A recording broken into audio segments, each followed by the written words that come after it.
Thank you. Alderman Fire, Present. Alderman Wadwa, Here. Alderwoman Calderon, Here. Alderman Brickner, Here. Alderman Damon, Here. Alderwoman Fliss. Here. Telephonic meeting, none. And the meetings have been properly posted and noticed. Public hearings, none. Mayor, I would like to recommend suspending the agenda and move to citizens' comments. I like it. Second. All in favor? Aye. Opposed? Ayes have it. Not to put any pressure on you, this is going to be on channel 4, 6, and 12 later. And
I was wondering what you guys thought about putting in an Amazon drop-off locker here at the Civic Center, so people could send in donations to here, and somebody from National Honor Society could come and pick it up here instead. That is all I have for you. I'll get back to you on that to talk with Mark and the city attorney on that. I don't have a problem with it, though. You guys have any questions? I just want to say, I think it's great what you're doing. This is really cool, and I know everyone in the city will figure out what we can do in terms of the locker. Very, very proud of you. Nice presentation, thanks. Thank you. Motion to resume the agenda this evening. Second. All in favor? Aye. All opposed? Ayes have it. Presentation. Appreciate your patience. I didn't know how long you were going to be, and Yeah, she has school tomorrow. We put her ahead of you just because hers is only 2 minutes and she's got school on Wednesday. I think you're going to be more than 2 minutes.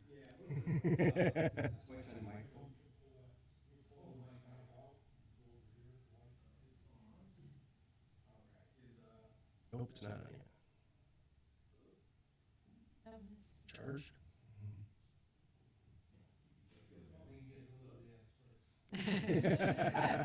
And that's going to be on channel 4, 6, and 2.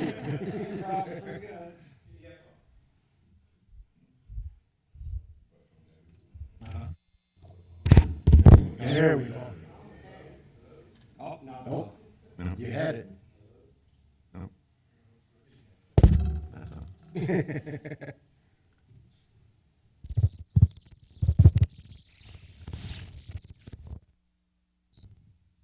Mics don't like me. There we go. There you go.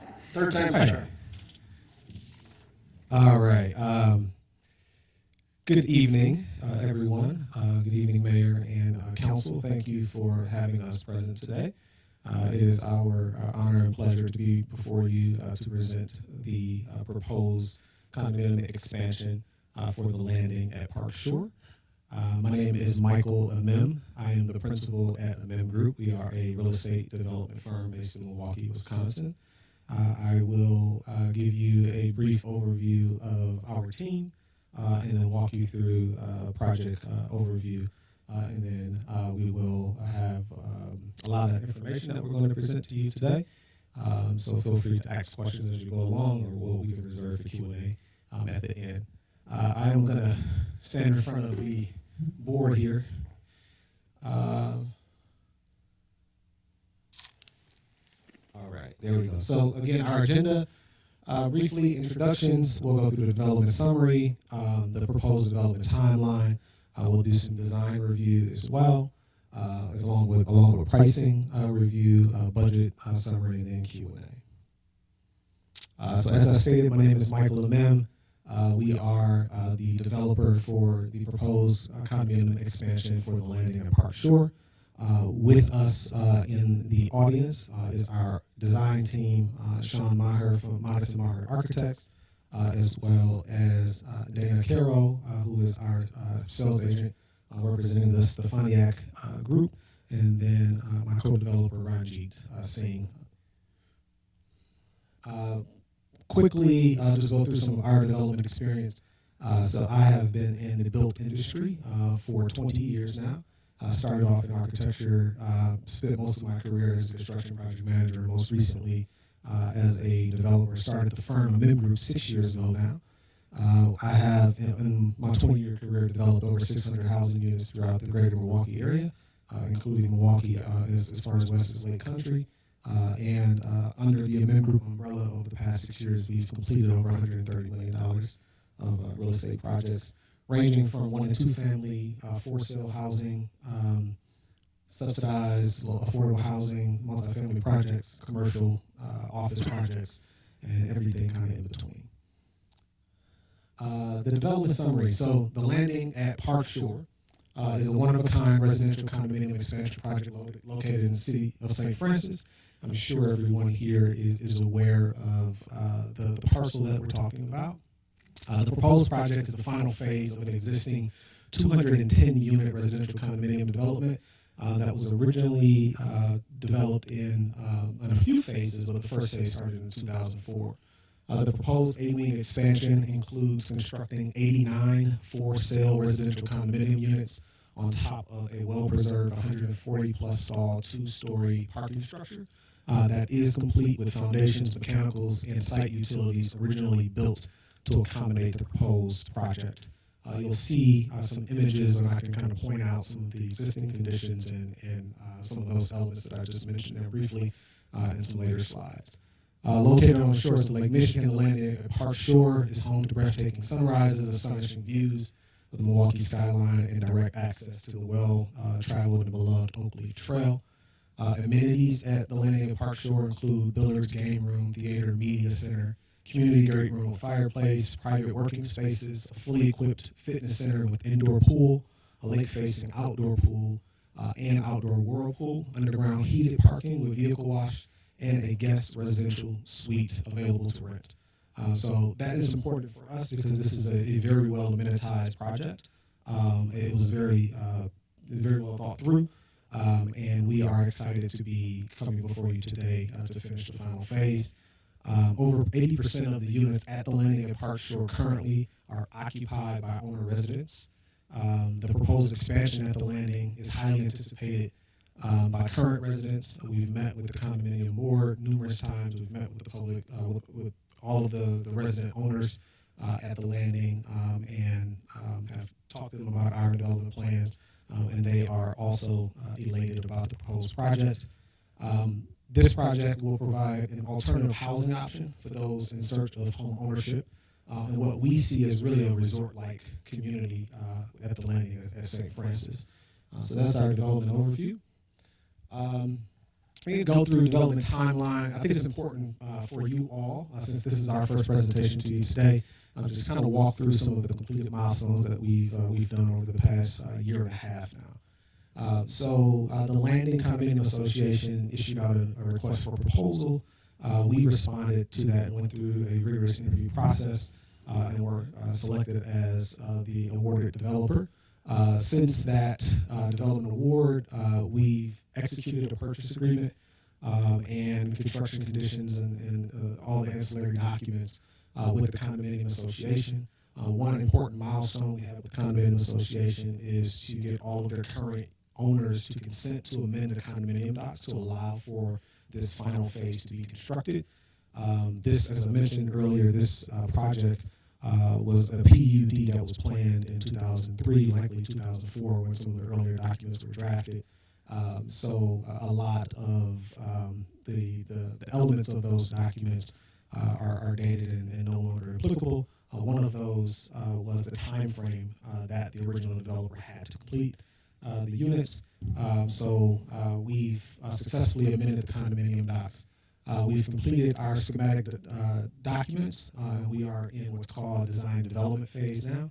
So we're about that 50% mark of drawing the project. And we've initiated our market research and ongoing due diligence on the project. We've completed our initial sales price list, which we'll preview to you all today. And we've also worked with a general contractor to obtain construction pricing. And they've been very involved in the multiple iterations of the design as we've progressed the project. As I mentioned earlier, we've met extensively with the condominium board, as well as city staff and the mayor as well to brief them on the project. And lastly, we've met with the current owners and introduced them to our full development team. So a lot of work has happened for us to get to this point today. And I want to talk to you next about some of the things that we have coming up before you. So we're anticipating the PUD amendment to start this winter, be completed, late spring or early summer months. That will initiate the condo plat. We expect to launch our marketing and condo sales campaign late spring as well. And then going into 2026, we're giving ourselves a year of a pre-sale period. So we're looking at pre-selling approximately 65 to 70% of the units. This being a condominium project, especially a condominium project of this scale. This will be the first project that will be built of this scale in approximately 20 years. So we are being conservative in our underwriting requirements and our expectations as far as how many units we could sell in leasing, sales velocity, et cetera. So we have that year buffer in there. We expect to close on the project in spring of 2026 and start construction immediately thereafter. The construction duration is approximately 1 year. So if everything goes well, we expect to bring the building online come spring of 2027.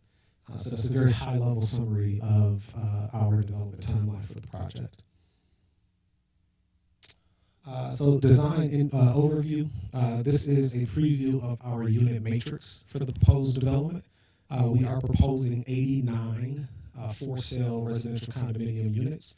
The original PUD allotted for 88 residential units, so we are adding one additional unit. You can see our unit mix is comprised primarily of two-bedroom, units.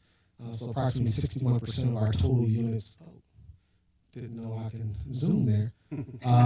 Is our two-bedroom units. Most of those traditional two-bedrooms, but we do have some two-bedroom with dens. Followed by our one-bedroom units, about 26% of the units, and then lastly our three-bedroom units. You'll see one thing that is different with this project being a condominium project than a market rate, rental project, is we have slightly larger units, and we also tried to have more den units, and that was intentional because we understand the change in how people live, particularly post-COVID. So creating that additional working space or flexible space in a unit was really important to us as we develop our design strategy for the project. And then based off of our market research, we also found that most condo buyers would be interested in two-bedroom units in lieu of one-bedroom, whereas you have more market rate developments are primarily one-bedroom units as well. One important thing to note here is that we are adding over 103,000 square feet of saleable real estate, to the city of St. Francis. And I'll explain what that means on the economics later on in the presentation. I'm going to go through these slides pretty quickly, but I think it's important to show you all some of the proposed unit layouts and just how the building is laid out. So as I stated earlier, the foundation is an existing foundation. It's a two-story foundation with approximately 140 parking stalls underneath. So we are working within the geometry of what's currently there, and we're designing the building to complement the existing phases that were built already. So this is a traditional, we're calling this an R unit, but this is a traditional one bedroom. And it's similar to what you would see with some market rate developments, but it does have some nuances that really make it special. One, we tried to maximize the closet and storage space. We heard a lot of feedback that we received both from current unit owners and the market research that we've done. Our sales agent is a very experienced condominium broker. I would say she's the #1 condominium broker in the Metro Milwaukee area. So she's provided a lot of good feedback on what the market is going to demand. So ample storage. We designed our kitchens also to include additional storage. We have work surfaces on 3 different walls in the kitchen. We have larger balconies that you will customarily see on market rate apartments or affordable apartments as well. So some of those small design features that we feel are really important just architecturally to sell the unit. Here's a typical 2-bedroom unit, separating the bedrooms so the living area is shared in the middle, bringing the natural light through, the unit, both units having walk-in closets, private, bathrooms, and then one unit with an ensuite with dual vanity, and then in-unit laundry, etc. Here you can see the same design concept with the triangular circulation area, the work area in the kitchen, which is atypical for multifamily development. You usually see a galley or an L-shaped kitchen because people are thinking about renters and not about owners and people who will hold these units for several years, maybe even age in place and pass this unit on to family or friends. And then this is our 3-bedroom unit. This is not a common unit. We have a lower amount of these in the building, but these are reserved for the lake-facing facades. So these will be along the Oak Leaf Trail. These will be the more expensive units, given the large square footage and the premium views. But we follow some of those similar design concepts that I mentioned to you earlier. And we included some preliminary renderings. It's a little early to be sharing this, but we want it to be as transparent with you all and let you see all the progress that we've made to date. So this is a perspective looking out one of the 3-bedroom units with the lake in the background. Here's another perspective, so you can see the additional casework and built-ins that we're adding to the units to really make them more premier, more marketable to a buyer, not a renter. Here's another perspective. And then here are some exterior renderings of the proposed development. Again, these are preliminary renderings. We fully expect to work with city staff to go through an intensive design review, looking at specific design elements, materiality, etc. But we were charged with designing a building that, again, complemented the existing facility that is there. So this is a proposed 4-story building. We do have hip roofs with gables and dormers facing all facades. You can see we have balconies extending around all facades as well. One unique feature that we did here is we tried to cover as many balconies as possible, right? To really have usable outdoor space. It's not a 3 seasons room, but if someone wanted to be out there in a light rain or something like that, they could. We also have a connector between the existing building, which is here to the right, and the proposed building here to the left. You can kind of see it here. And we heard some of the early comments that we received back from city staff about view corridors from Lake Drive to the lake. So we did refine this design component to ensure that those view corridors remained so people can see through to the public community of Lake Michigan. The site is fully developed, so the parking as designed and the entrance and ingress and egress would remain as is. We would resurface portions and redo landscaping and bring it up to new construction standards. But essentially the site design would not change with our proposed development. And then here's another perspective, again, kind of looking from that northeast angle, looking south, northwest angle, looking southeast onto the building, but more at a human, scale. So you can see, again, some of the materiality. So Most of the building is proposed as brick or block exterior masonry components to complement the existing building, and then similar roof design, etc.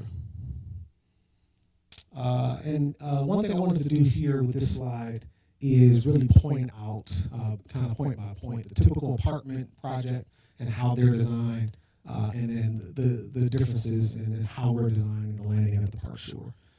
So one thing that we hear often in apartment, development from renters is that the apartments are not built to address sound transmission between the units or between the public corridors and common areas. So we have addressed that issue in our design and expect to address that in construction with higher quality construction design standards. Small kitchens lacking storage space, smaller, uncovered balconies, we've addressed that in our design. And this one here, we've done a myriad of, tours of local market rate apartment complexes throughout Milwaukee and other municipalities. And we're seeing builder-grade finishes marketed as luxury and still, commanding a higher premium. So some examples of hollow core doors, vinyl base, thin countertops, etc. We're offering timeless finishes to meet the owner demographic that we're targeting. So some of those would be solid core doors, the different appliance specifications, again, the exterior, more sustainable mechanical systems. We're proposing heat pumps for the building, more ample, natural daylight, and etc. So this slide here is the pricing overview, and I think that was important to kind of go through the design comparison of a market rate project and a condominium project, because that does impact the pricing of the units. So we're starting our price range out for our one bedrooms at $275,000 per unit. That ranges up to $775,000 for the premier kind of corner lake facing 3-bedroom units. There's very few, at that. That did it again. Very few at that higher price point. Our average cost per square foot is between $376 a square foot and $436 a square foot. What that means for a one-bedroom, unit on average is about $309,000 for a 3-bedroom unit. 3-bedroom with den with scales of about $385, and then upward 2-bedroom $455, 2-bedroom with den $536, and on average the 3 bedrooms at $730. We're still running our analysis and looking at market data, doing market research, doing our due diligence. But these are our price points where we're at right now in our pro forma. One difference, one comparison I wanted to point out, we're looking at the monthly all-in price, for the rental community compared to a condominium, ownership, opportunity. And you have to look at base rental pricings, but then it's all the add-ons, as well. Sewer and water is typically an add-on. Parking is typically an add-on. Trash is typically an add-on.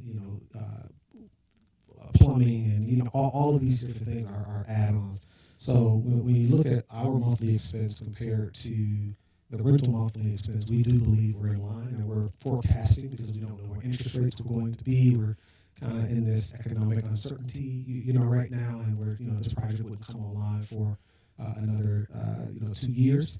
But making some assumptions that could change based off macroeconomic things that would happen. We do believe that this project would be in line with market rate rents. And then the last piece with that, though, is that the buyers build equity through home ownership. When you're renting, you're just paying rent, and that goes to the landlord. You're paying down principal, when you're renting here.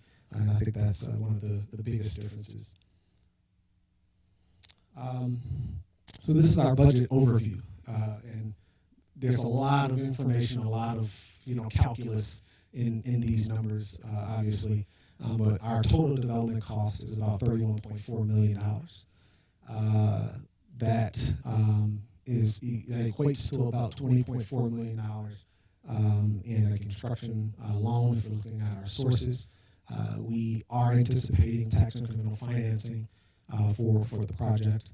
And then we also will be putting in owners' equity, raising equity from investors for the project. Our costs, about 21% of that is soft costs at $6.7 million. And our construction costs right now are estimated to be about $24.7 million for a total development cost of $31.4. Just a couple bullet points here, just making the case for tax incremental financing. Although this is a one-of-a-kind development project, condominium projects have a higher risk profile than multifamily rental projects, which makes it significantly harder to raise the capital needed to finance the project, both debt and equity. As I stated earlier, there have been no large condominium projects of this scale developed in our region in 20 years or so. So there's not a case study, for this to really be like kind of a new, type of housing product brought to our market. The A-wing expansion is also estimated to create over $38 million in new incremental value once completed. We've ran the numbers, and we believe that would generate over $10 million in new tax revenue for the city of St. Francis over the next 10 years. And then just looking at the TIF request as a percent of total development costs, we've done our research and kind of looked at some of the other TIF requests for multifamily projects. And this is comparable when you look at percent of TIF as percent of total development costs. We're about 24% of total development costs right now with the TIF request. And that is the presentation that I have before you today. Again, we are looking to amend the PUD to move forward to work with city staff on all of the zoning details. And we would request that the council, you all, would approve our file to also begin working with city staff and your consultants on the TIF analysis and the financial feasibility of the project. So if there are any questions, I am available, but that is the end of our presentation. Thank you. So I don't have any question, but I have a few comments. One is a very detailed presentation. I appreciate the level of detail, including financing. It's pretty early for that, but that's great. Two compliments. One is 25% only being one bedroom. That's amazing. Usually it's much heavier than that. And in this community, there's a lot of 2-bedroom homes, not a lot of 3-bedroom homes. So that opens an avenue for somebody interested in the community. And the third thing, I have a lot of coworkers that work from home. Sound deadening is huge. I appreciate that you're taking that into account. One of the biggest complaints I hear is I can hear the computer chair in the person's room above me rolling back and forth all day while they're working. So all of that is much appreciated. Thanks. Thank you. Thank you. Anyone else? Yeah, I just want to say, really looking forward to see where this is going to go. And thank you for the well-considered presentation. Thank you.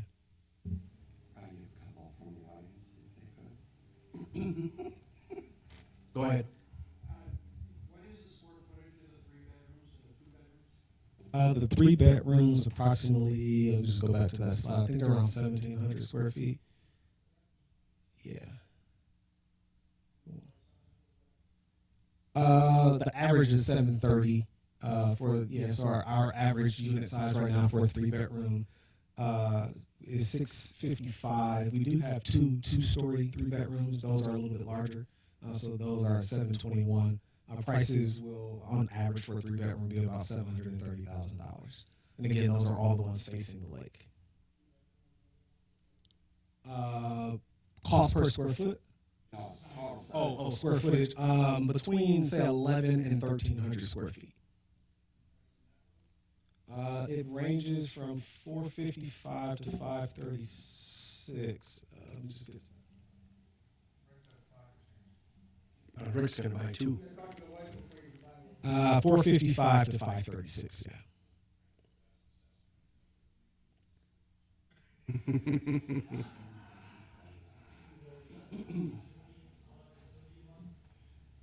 The condominium association fees right now are $4.99 per square foot, and that's annual.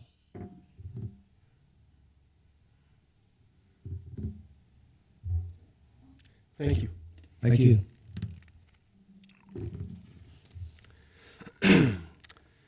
Moving on to the consent agenda. Is there any older person who would like anything removed? Mayor, I'll make a motion to approve the consent agenda as listed. Second. All in favor? Aye. All opposed? Ayes have it. Recommendation of the action from committee, commissions, and boards. Action to be taken from the licensing committee meeting held January 21st, 2025. Don?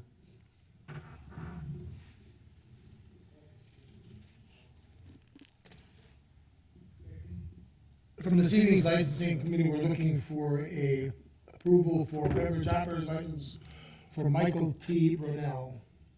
I'll second. Any further discussion? All in favor? Aye. All opposed? Ayes have it. That's all we got from licensing, Mayor. Thank you. Action to be taken from finance? None. Action to be taken from bargaining? None.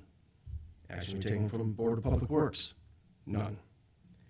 Action to be taken from the Planning Commission? None. Resolutions and ordinances? An ordinance to conditionally rezone certain lands in the city of St. Francis from the B2 General Business District to the B2 General Business District with a special use under Statute 455-28C of the City of St. Francis zoning code 4224 South Kinnickinnick Avenue. I'll move to adopt. Second. Any further questions? All in favor? Aye. All opposed? Ayes have it. An ordinance to conditionally rezone certain lands in the city of St. Francis from the M1 Limited Industrial District to the M2 General Industrial District with a special use under Statute 455-30C of the City of St. Francis zoning code 4430 South Kansas Avenue.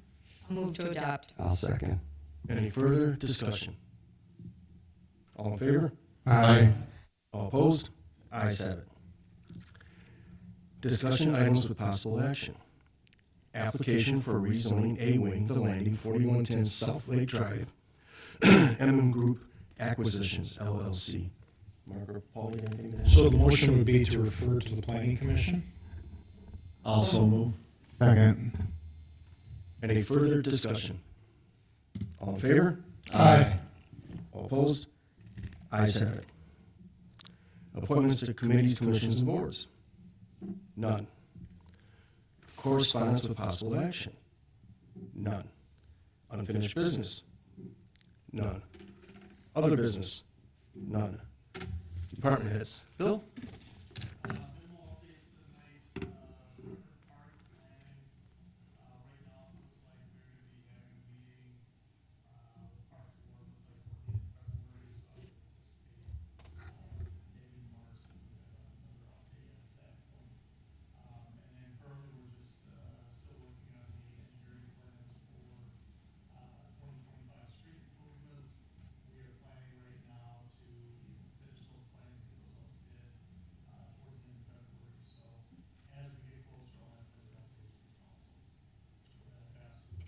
Thank you. Chief Poplar?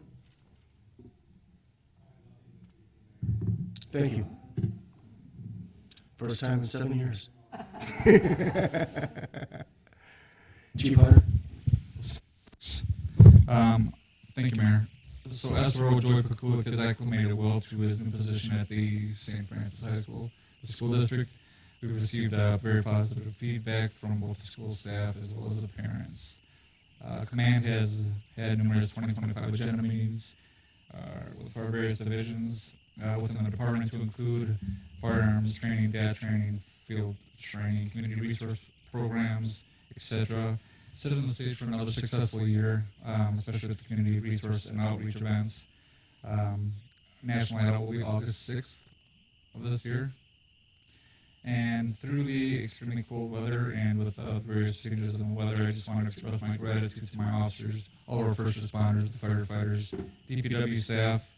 I realize that a lot of us have indoor positions that we take for granted, but just keep in mind that they are going above and beyond to provide a high level of service for our community members at all times, regardless of the weather. So just keep it in your thoughts. With that, I pass. Chief? Rebecca? We will be having a statewide primary for state in superintendent of public instruction is the only race that we'll have on our ballot locally. Those ballots will, the deadline to send those, we'll get them Monday of next week. They'll go out on Tuesday. The other thing I did want to mention is that we have ordered Badger Books, which is the electronic poll book that a lot of other communities have. We will not get those, if we get them in January, it'll be very late January, so we're not going to implement them for the first election this year, but we're hopeful that we'll be able to get enough training in to use them for the election on April 1st. And that's all I've got this evening. And you're leaving out a little part. Well, they are not connected to the internet. We'll put out much more information. No, that you went to Cudahy personally in November. Oh, And yeah, what did everything- they're very. She went above and beyond to go make It's sure that gonna they be- would work for Yeah, us. they're gonna really streamline our process. It's gonna be a much needed and a very nice upgrade for us. And thank you for doing that. Yeah. Paul? I reserve my comments for the closed session. Thank you, Mayor. Mark? Thank you. I'm trying to think of his name, actor. Oh, hey, Matt? Damon? Thanks, Mayor. I just, again, wanted to say thank you for the presentation. Really excited to see the positive momentum, and I know that there's still, quite a road ahead. But, planning is a huge part of getting it done. So seeing something that, looked as well thought out as this, it's exciting. And I'm, really just happy that we're going to see where it goes from here. Thank you. Steve? Nothing this evening, sir. Thank you, Steve. Don? I would just like also to say that this presentation was a very nice presentation. It seems that other presentations we got were just as nice, except they came 2 or 3 or 4 or 6 months late. So it's nice to see that they're up on the ball and everything's started up front. And it's a pleasure to do business for once. I've been here a long time. That's all. Thank you.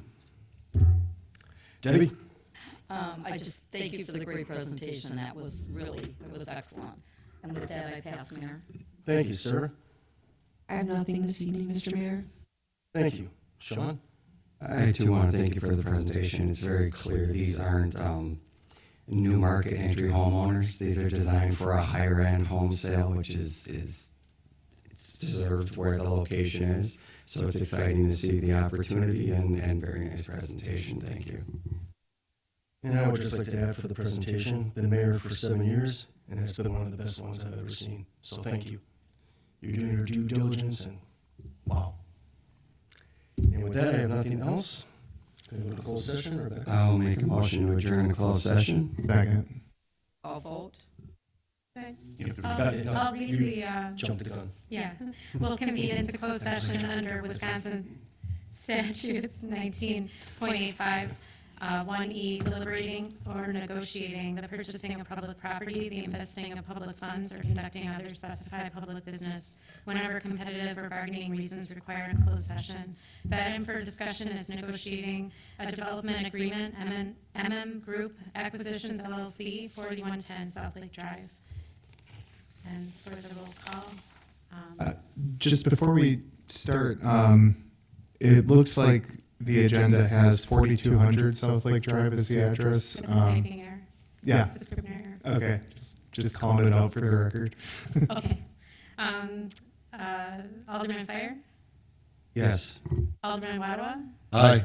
Alderwoman Calderon, Aye. Alderman Brickner, Aye. Alderman Damon, Aye. Alderwoman Bliss. Aye.